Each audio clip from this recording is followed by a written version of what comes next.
ไปดีผมเป็นพี่น้องและทางผู้ชมเบิร์ดสุกคนเนาะยินดีต้อนรับเข้าสู่ช่องกุ้งเซแนลคือเรานะพี่น้องนะวันนี้ก็เลยมากินตั้มมีนะพี่น้องตั้มมาม่าตั้มเองกับมือนะพี่น้องแล้วเดี๋ยวให้เบิ่งเดี๋ยวจะขึ้นในเบิ่งนะว่าตั้มกับเองแถวหรือบ่แถวนะเดี๋ยวมื้อนี้เฮาดิสิเลยมากินตั้มมีนะพี่น้องนะตั้มมีที่มือตัวเองเนาะว่าสิแซ่บจะได้พี่น้องเดี๋ยวมากินกันพี่น้องตอนนี้บรรยากาศก็ฝนกระตกนะพี่น้องนะตกแห้งๆจักสิได้ยินหรือบ่เสียงบ่ตุ้งเว้าเนาะถ้าบ่ได้ยินก็ขอโทษขออภัยเด้อพี่น้องเดี๋ยวลุยกันเลยนะพี่น้องลงมือเลยลุยกันเลยพี่น้อง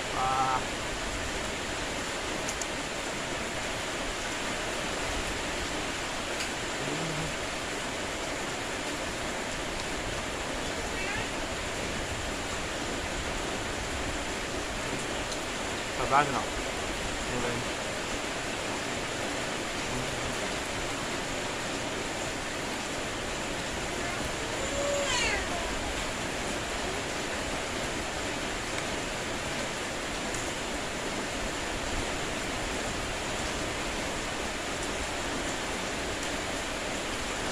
นอน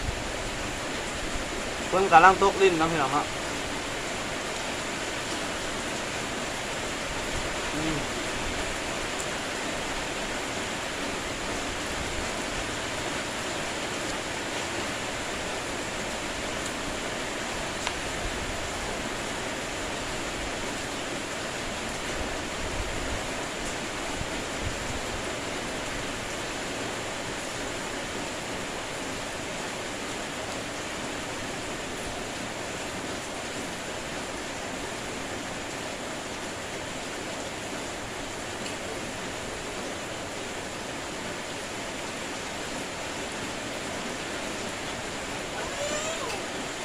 ตอนนี้ก็อยู่เพื่อนครับ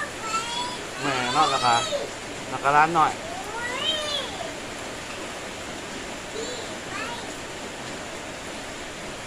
คือได้ยินเสียงอยู่หันเองครับอาจจะไปเห็นหนาวว่าตุ้งขับเลย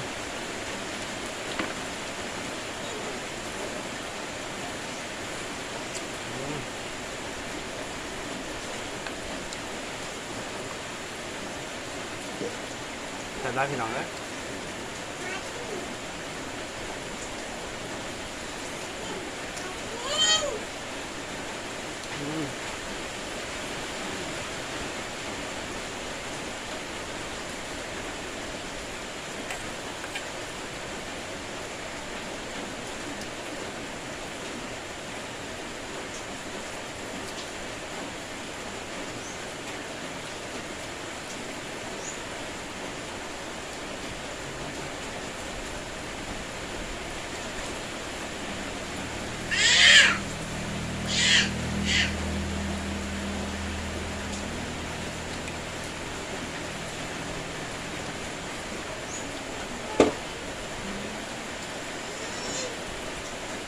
อาจจะเหมือนได้หนึ่งนะพี่น้อง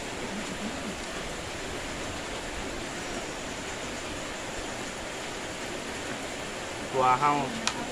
สองมาทางนี้แล้วแดดมันสองมาทางนี้ถ้าเราปีนมาฝั่งนี้มันแห้งเหมือนนะพี่น้องนั่นอีกมุมหนึ่งนะพี่น้องเดี๋ยวมันจะเหมือนเกินไปนะซิมล้วนๆนั่นนะพี่น้องตับเอง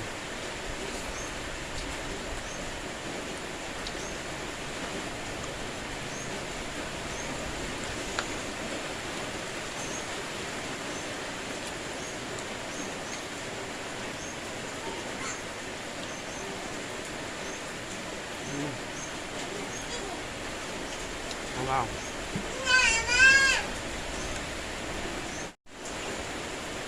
อันนี้พ้นกระตกลิ้นเลยนะขนาดนั้นบูหัวหนังสีสวมหรือบัวนะจับได้ไปหน่อยนะ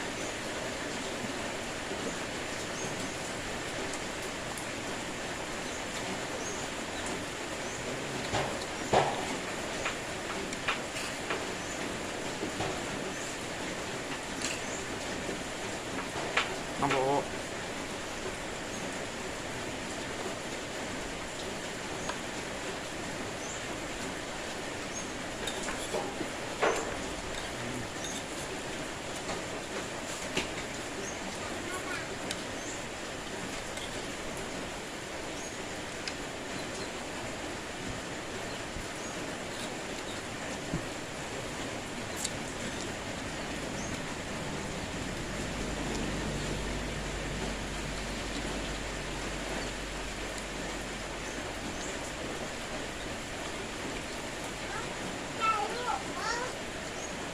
บได้พี่น้อง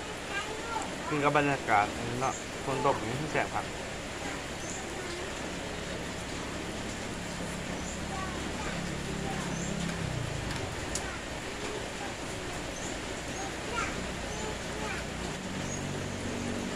แสบไร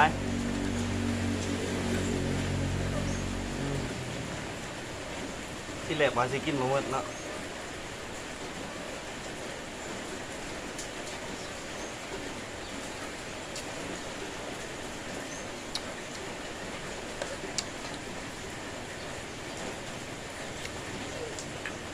สุดท้ายเกลี้ยง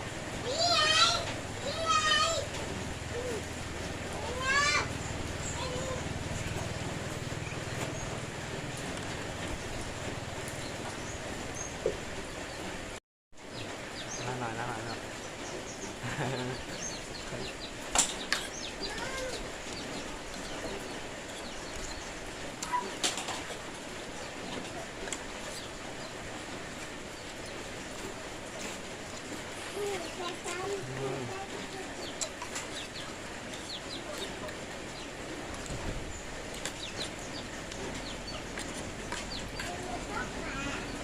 มันขักไปยังแล้วพี่น้องเนาะ